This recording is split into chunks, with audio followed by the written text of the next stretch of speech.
Want to know how to create an audience of raving fans without having to spend thousands of dollars on big promotions or fancy marketing strategies? Well, then there is one very important thing that you must get right. And it has nothing to do with your business plan or how long you've been around or how many people are on your email list or even how good your marketing is. I know, shocker, but I am talking about one very important thing called branding. And in this video, I'm gonna walk you through a simple 5-step branding exercise that can help you create a unique brand voice and keep your customers coming back again and again. Stay tuned.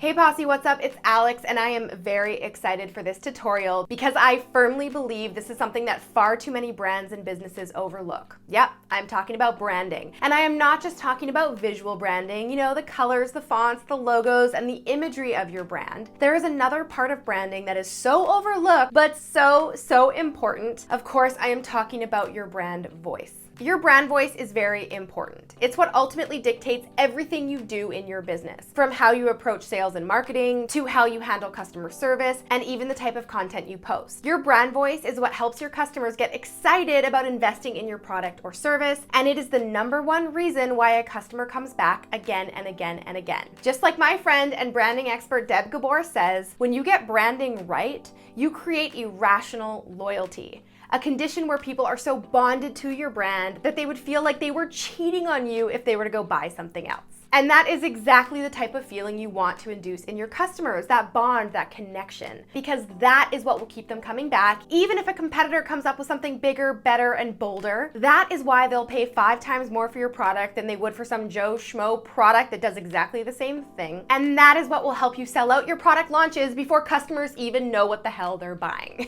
Trust me, this has happened to me before, and I promise you it all has to do with my brand voice. So there are 5 very crucial elements that make up a strong brand voice, and today I am dishing out some fresh perspective and brand new examples of brands and businesses that are building irrational loyalty through branding done right. Now, I saved the examples till the end, so be sure to stick around, and let's get started with brand voice element number 1, your unique selling proposition, or USP. Your USP is a single statement that succinctly embodies the one thing that differentiates your brand from your competitors. It promises a specific benefit or a unique feature that other brands and businesses don't have. This is what makes you stand out and answers the question, why would someone buy from you over the competition? Your USP should very clearly communicate these 3 things: what you offer, who you serve, and how you do it. Getting clear on these 3 things will help position your brand or business as the key to helping your customers achieve their goals. So, as an example, the Copy Posse helps rad copywriters and entrepreneurs around the world ignite their businesses with modern copywriting tips, training, and strategies that work today. All right, moving on to brand voice element number 2,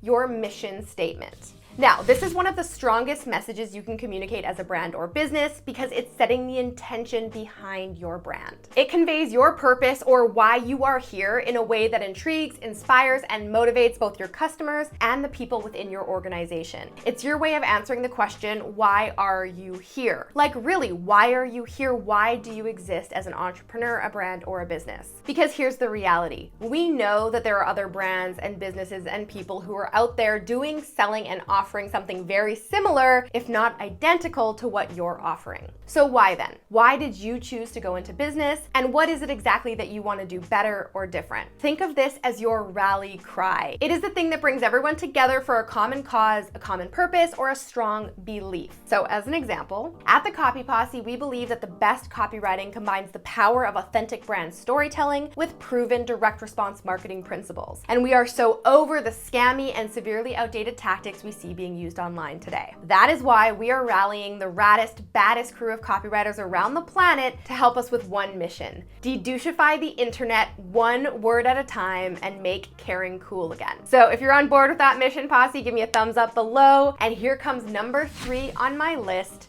brand story. So according to research, 80% of customers are more likely to recommend brands they emotionally connect with. And 70% of those emotionally engaged customers will be willing to spend up to 2 times or more on brands they are emotionally loyal to. So how can you foster an emotional connection? Well, through a powerful and relatable brand story. HubSpot defines brand story as the recount of the series of events that sparked your company's inception and expresses how that narrative still drives your mission today. This is where the art of storytelling comes into your brand voice and messaging, and as copywriters, you guys should be absolutely crushing this. Think about it. Most people know the backstory behind their favorite heroes and villains because they are compelling and memorable. And yes, just like a superhero's origin story, a strong brand story covers 3 important turning points. The status quo, this is the old norm or the aggravating situation that eventually led you to. Number 2, the challenge, right? Basically some form of a problem, conflict, or adversity that disrupted the status quo and motivated you to find. Number 3, the discovery. This is the epiphany or the resolution that led you on a personal journey towards ultimately starting your business. And remember, you want to tell this story in a way that your customers can emotionally relate to. So I'll link to my about page below so you can read more about my origin story. All right, now on to the 4th element of a memorable brand voice.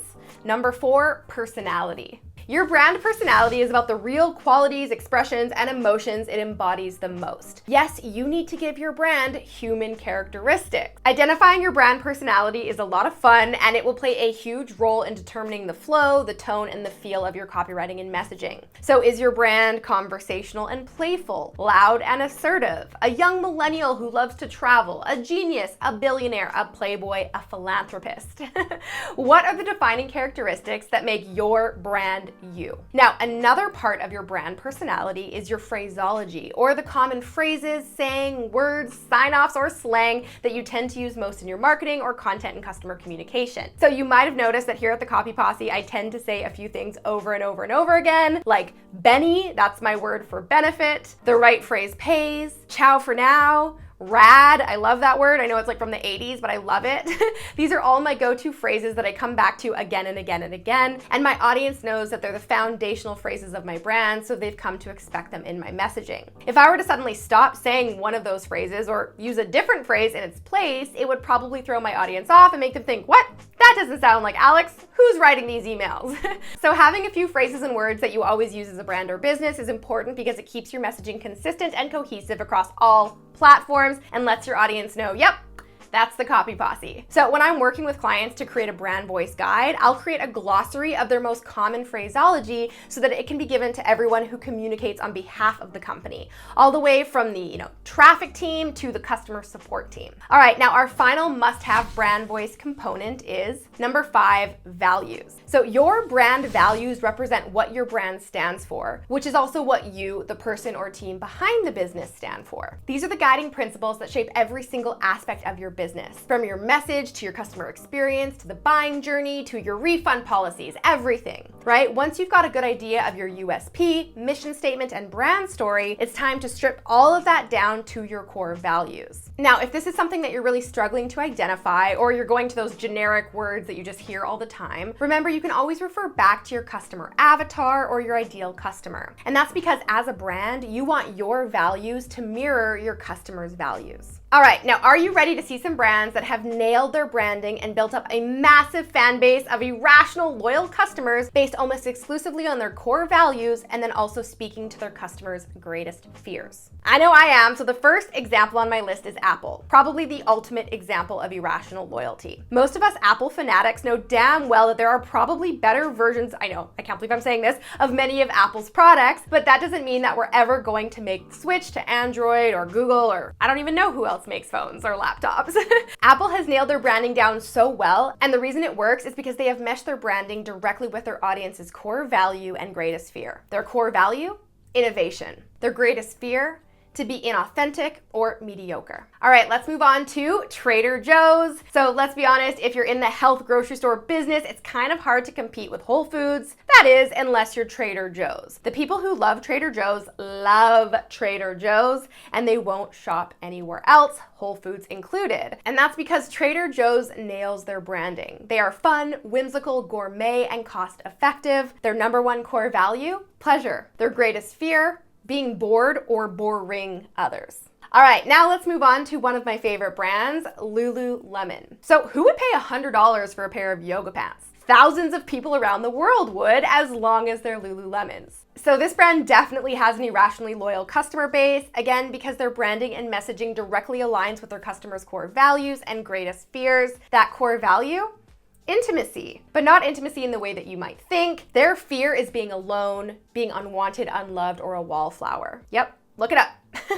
Next on the list is Starbucks. Now, love them or hate them, you have to admit they have a great, irrationally loyal following. Starbucks is arguably one of the most successful and popular coffee chains in the entire world, and that is because they don't just serve coffee, they serve you an entire brand experience that is rooted in their core value, freedom. Their customers' biggest fear is getting trapped, conformity, and inner emptiness. I mean, think about it. You go into Starbucks, you can order a extra hot, extra foam, grande, soy latte with 3 pumps of vanilla syrup if you want it, and they're gonna write that down on that cup, and you are gonna get your absolute favorite drink because you value freedom. And the last example on my list, IKEA, everyone's favorite one-stop furniture shop. Well, maybe if you're in college. I don't really shop much there anymore, but I have to admit I really love IKEA. IKEA is notoriously known for its complicated instructions and frustrating time-consuming installations, but that doesn't stop their fans from flocking to them for every piece of simple and affordable furniture they need. Why? Because their branding speaks directly to what their customers crave the most. Their core value? Belonging. They just want to have a nice place like everybody else, right? And their greatest fear is to be left out or to stand out from the crowd. All right, there you have it. I hope you enjoyed this tutorial on brand voice. And if you want to learn more about brand voice, I highly recommend you check out Deb Gabor's book, Branding is Sex. And if you want to learn more about creating brand messaging that's centered around your customers' core values, desires, drives, and fears, then check out my Own the Inbox Challenge, where we dive deep into customer archetypes, buying psychology, and email marketing. You can learn more about that at the link below. I will see you next week with a brand new video. Until then, I'm Alex. Ciao for now. All right, guys, if you enjoyed that video, make sure to check out the next one from me right here. And you can click right here to get a free gift. What trends dominated the internet over the past year and are only gonna get hotter in 2022? Come along with me as we count down 5 huge digital marketing trends to keep your eye on this year. Keep watching.